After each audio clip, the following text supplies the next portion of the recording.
recordando lo que planteábamos en la primera presentación.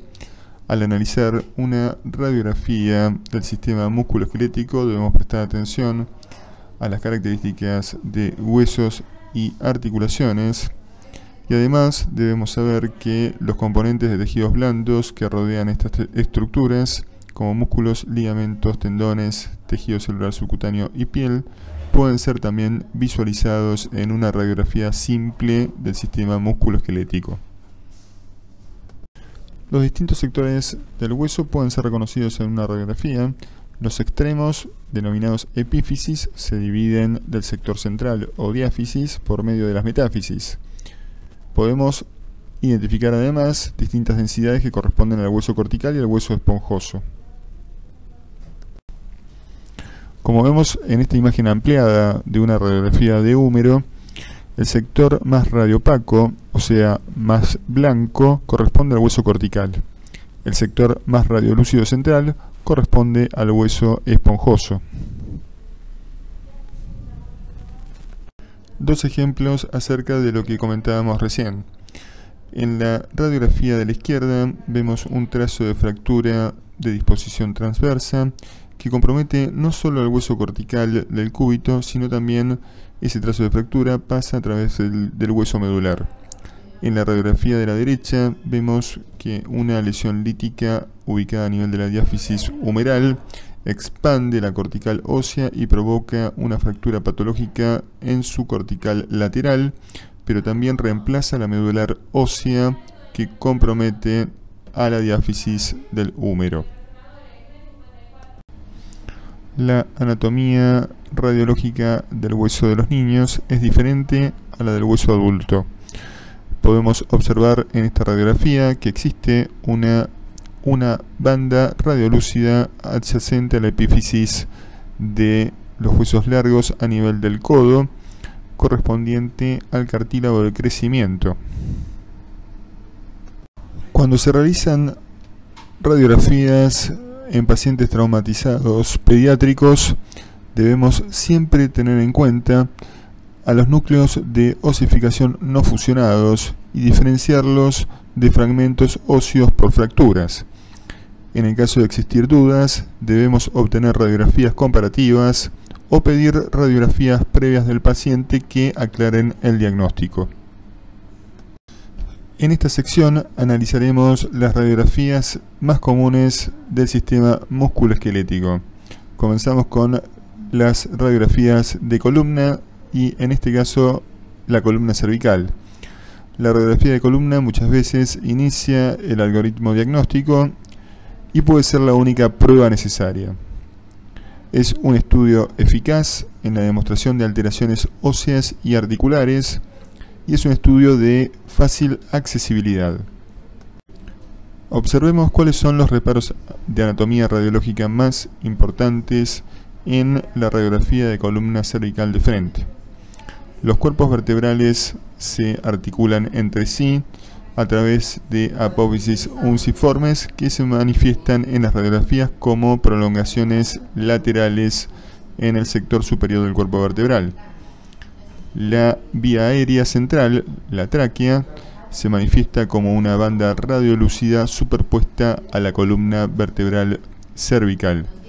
A su través podemos distinguir imágenes de aspecto redondeado correspondientes a las apófisis espinosas. En una radiografía de perfil podemos individualizar distintos accidentes anatómicos.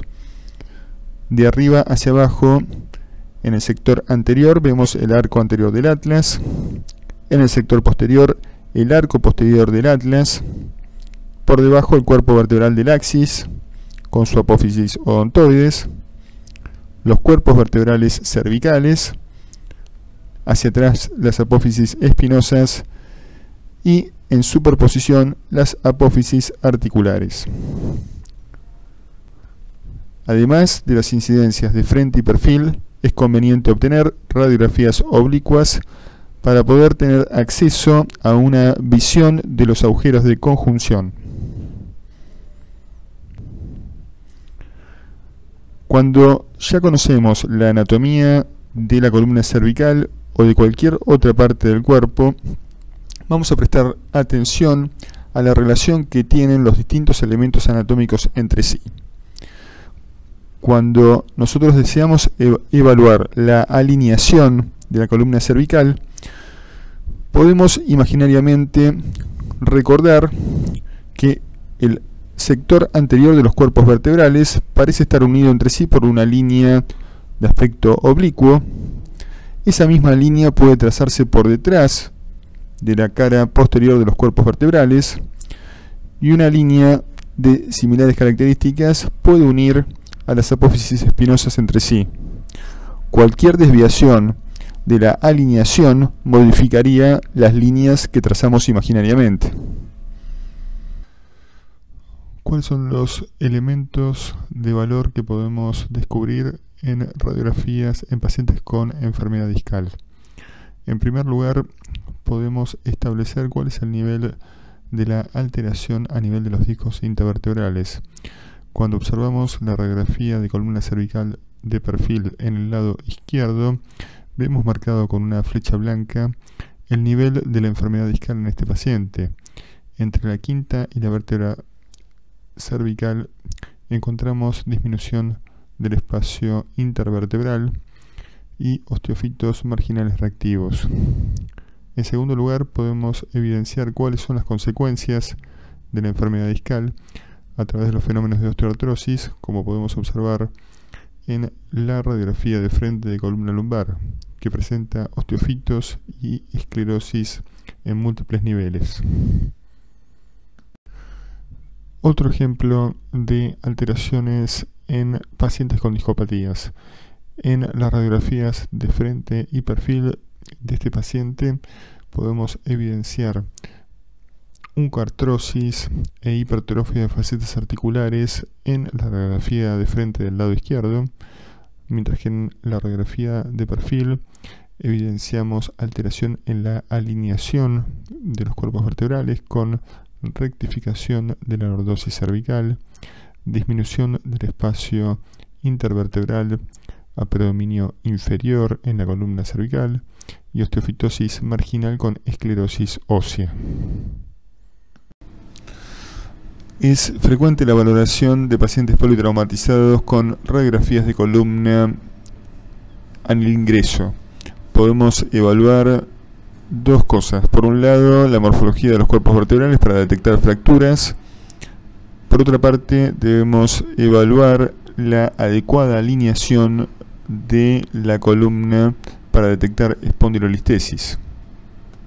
En los tumores, las radiografías de columna son invalorables para confirmar o descartar la afectación ósea. En estas radiografías de columna lumbar de frente y perfil, evidenciamos la presencia de alteración en la densidad ósea en todos los cuerpos vertebrales lumbares y particularmente a nivel de los cuerpos vertebrales cuarto y quinto de la columna lumbar, con presencia de lesiones escleróticas correspondientes a metástasis de cáncer de mama. Las radiografías panorámicas o espinografías de la columna son útiles para evaluar alteraciones en la alineación congénitas como las escoliosis. Vemos en estos dos ejemplos escoliosis de la columna dorsal en el lado izquierdo y de la columna lumbar en el lado derecho, que presentan además rotación de cuerpos vertebrales. La anatomía radiológica de la columna lumbar puede ser identificada en radiografías de frente y perfil. Los accidentes anatómicos son los pedículos vertebrales, que se observan con imágenes redondas superpuestas a los cuerpos vertebrales rectangulares. Las apófisis espinosas se evidencian entre los espacios intervertebrales como imágenes alargadas en sentido cráneo-caudal. Los pedículos son mejor visualizados en radiografías de perfil, así también como los agujeros de conjunción. La radiografía de columna lumbar de frente nos permite obtener imágenes de adecuada caracterización anatómica, nos representa de manera fiel lo que es la anatomía de la columna lumbar y los diferentes elementos que componen tanto el arco posterior como los cuerpos vertebrales y apófisis transversas. Este caso clínico nos demuestra la importancia de reconocer los distintos elementos anatómicos en radiografías de columna. En una primera instancia, esta radiografía no demostraba alteraciones significativas, pero en una segunda revisión se evidenció la ausencia de la apófisis espinosa en el sector señalado con la flecha. La radiografía de perfil no nos demostraba ningún tipo de alteración patológica. La tomografía computada con reconstrucción sagital y la resonancia magnética en secuencias T2 confirmaron que la ausencia de la apófisis espinosa en radiografías de frente era debida a una lesión lítica de menos de 2 centímetros de diámetro ubicada a nivel de la apófisis espinosa.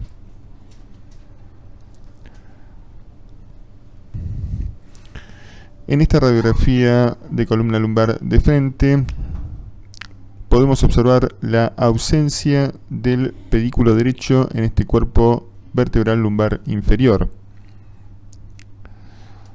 En la imagen de tomografía computada de la derecha podemos evidenciar que esa ausencia del pedículo era debido a una imagen de características líticas, una imagen hipodensa de forma oval que provocaba la ausencia de visualización del pedículo en las imágenes de radiografías de frente.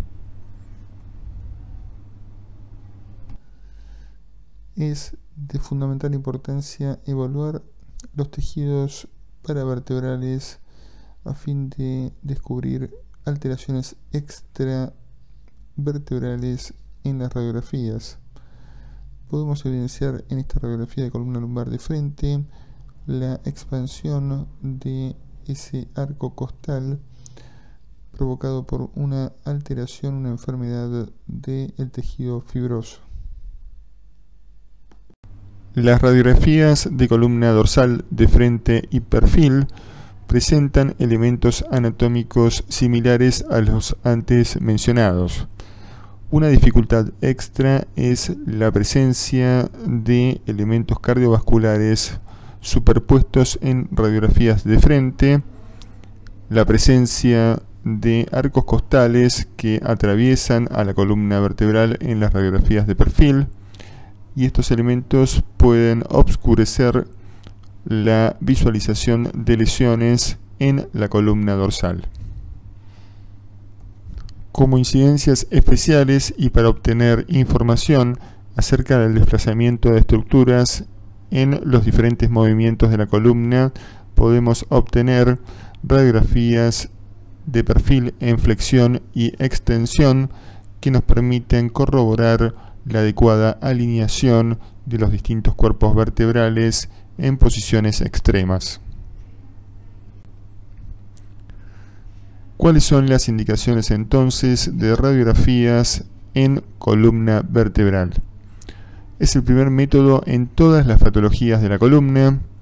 Puede ser indicada en sospecha de espondilolisis y espondilolistesis para obtener información acerca de alineación en columnas con escoliosis.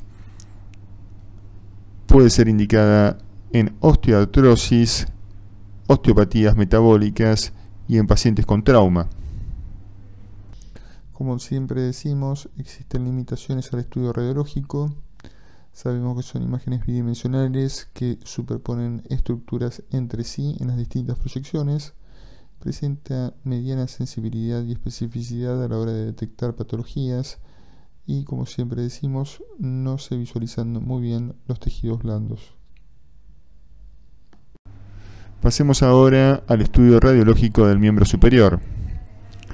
También es un estudio que muchas veces inicia el algoritmo diagnóstico y puede ser la única prueba necesaria. Es un estudio eficaz a la hora de demostrar alteraciones óseas y articulares. y es un estudio que puede ser fácilmente accesible y de ubicación ubicua. La anatomía radiológica del hombro podemos evidenciarla en radiografías de frente y en incidencias especiales como la Outlet View. Apreciamos a la clavícula, su articulación con el acromion, el troquíter y la cabeza humeral. Por otro lado, podemos visualizar la escápula, su apófisis coracoides y la glena escapular. En la incidencia Outlet View podemos observar la espina del omóplato, el espacio supraespinoso, la clavícula y la apófisis coracoides de la escápula. En la incidencia de frente debemos tener algunos parámetros de medidas acerca de distintos espacios visualizados en la radiografía de hombro. La incidencia de frente es una incidencia con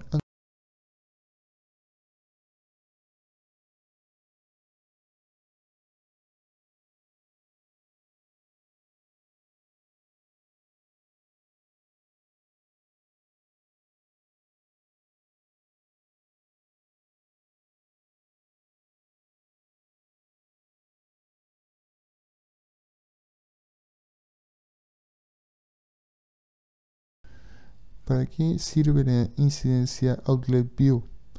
Esta incidencia nos permite visualizar al conducto del músculo supraespinoso, que queda delimitado por la espina de la escápula y la articulación acromio-clavicular.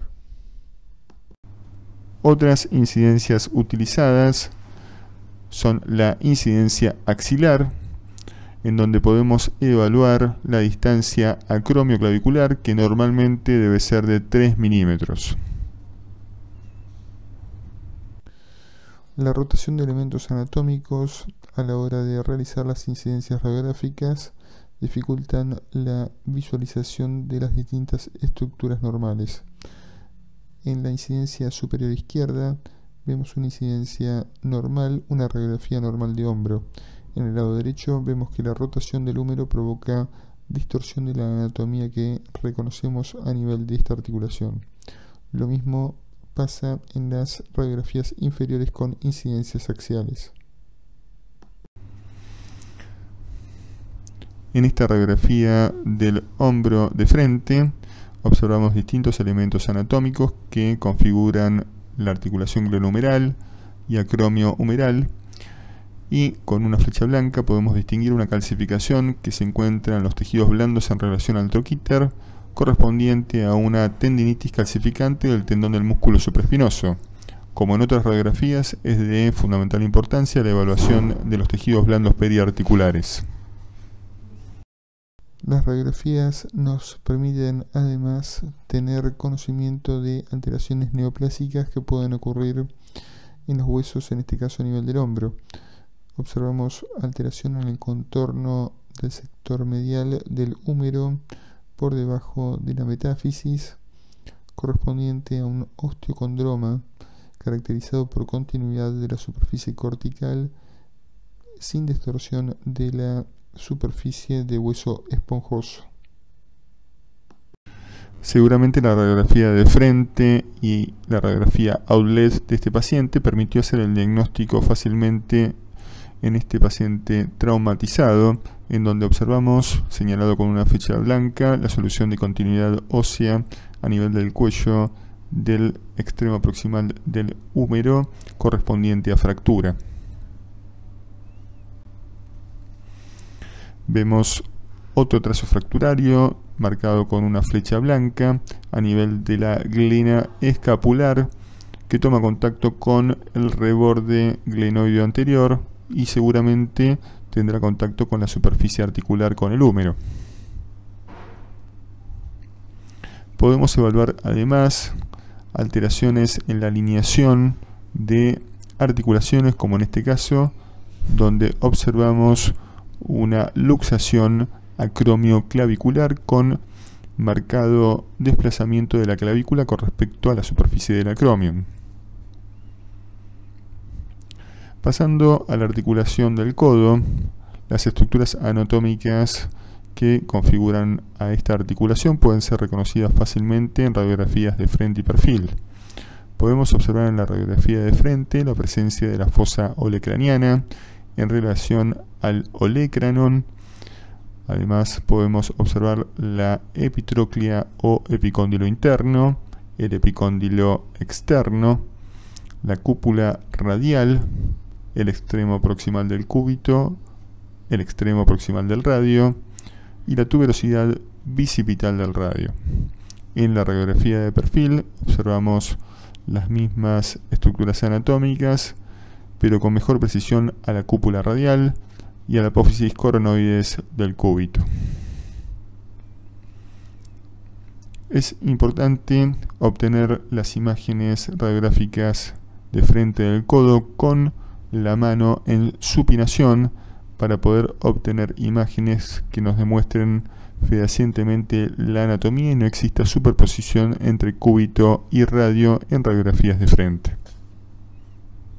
Uno de los parámetros que debemos tener en cuenta en radiografías de codo de perfil es que el plano de la cara anterior del húmero debe dejar los bordes condilios siempre por delante. Es importante la valoración de radiografías en pacientes traumatizados, como vemos en esta radiografía de frente y perfil. A nivel de la articulación del codo existe la presencia de un trazo fracturario que toma contacto con la superficie cortical a nivel de la cúpula radial, marcado con una flecha blanca. Es difícil la identificación del trazo en incidencias de perfil debido a la superposición del cúbito. ¿Qué elementos anatómicos podemos individualizar en radiografías de muñeca de frente y perfil? Los huesos del carpo, escafoides semilunar, pisiforme y piramidal, ganchoso grande, trapecio y trapezoide. Podemos visualizar el extremo proximal de los metacarpianos y el extremo distal del cúbito y radio. Algunas referencias nos indican que la muñeca está correctamente posicionada en radiografías de frente. Al realizar una incidencia de frente, una línea que pasa por el tercer metacarpiano debe incidir sobre el radio. Además, no debemos tener superposición de estructuras óseas a nivel de las líneas que separan las hileras del carpo. Las radiografías de mano complementan a las radiografías de muñeca con la visualización de los metacarpianos y falanges de los dedos. Realizamos incidencias de frente y de manera oblicua, permitiéndonos obtener imágenes diagnósticas del esqueleto de la mano. Dos incidencias siempre son recomendadas para valorar correctamente una articulación. En este caso, en la imagen de frente no vemos lesiones ostensibles. En la radiografía oblicua podemos visualizar mejor una fractura que compromete a la diáfisis del cuarto metacarpiano. Hallazgo similar en estas radiografías de muñeca de frente y radiografía con desviación cubital. La incidencia de frente no demuestra lesiones en los huesos del carpo, mientras que la desviación cubital nos pone en evidencia la fractura a nivel del tercio medio del escafoides. En radiografías del miembro inferior, como comentábamos con el resto de las incidencias, podemos decir que muchas veces es el único estudio necesario para realizar un correcto diagnóstico. Nos permite realizar diagnósticos de lesiones articulares y óseas y es un estudio fácilmente accesible por el paciente. En radiografías de caderas y pelvis podemos distinguir en radiografías de frente a el hueso ilíaco, al sacro superpuesto con estructuras abdominales, la cabeza femoral, la cobertura acetabular, la articulación coxofemoral, el agujero obturado, el pubis, las ramas ilio e isquiopubiana y el trocánter mayor y menor a nivel del extremo proximal del fémur. Particularmente a nivel de la cadera, distinguimos de forma precisa a la articulación coxofemoral y el espacio articular entre la cabeza femoral y el acetábulo, la cabeza femoral, el cuello del fémur, el trocánter mayor y menor. La radiografía de cadera de perfil nos permite distinguir las mismas estructuras anatómicas observadas en el frente en una incidencia diferente. ¿Cómo visualizamos en radiografías de cadera los cambios degenerativos en la coxoartrosis?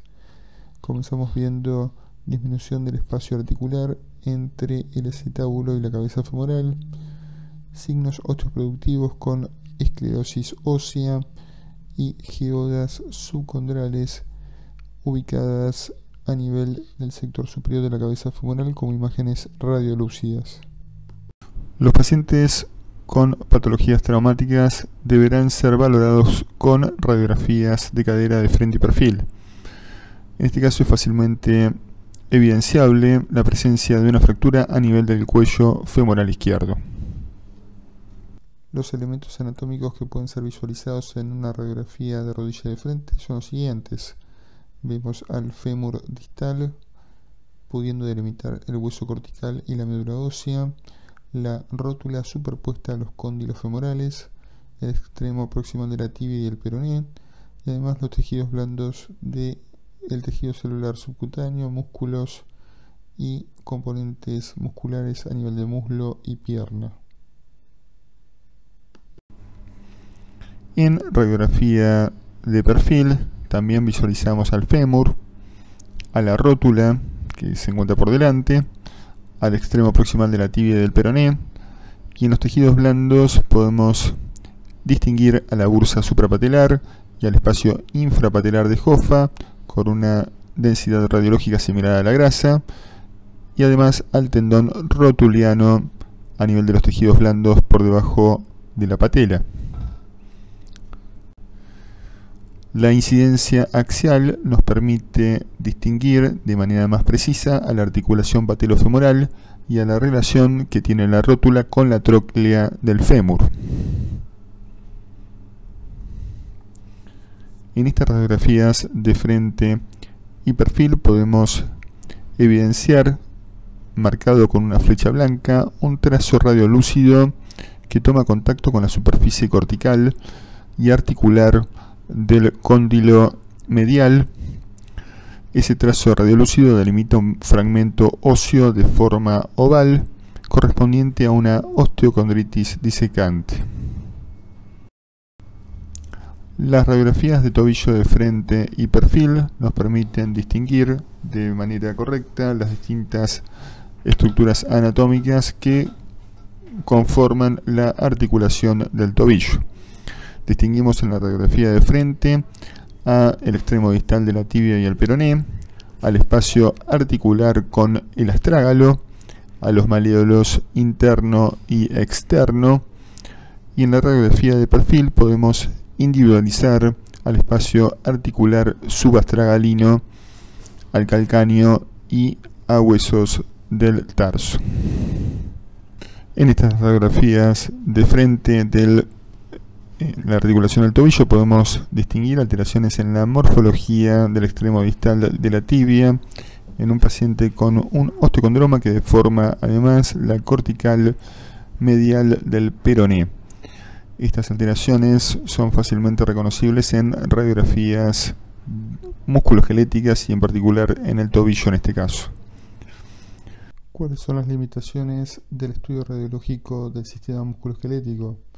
Recordemos que son imágenes bidimensionales que superponen varios planos entre sí, presentan una mediana sensibilidad y especificidad a la hora de diagnosticar imágenes de este sector, y existe pobre visualización de los tejidos blandos que rodean al sistema osteoarticular.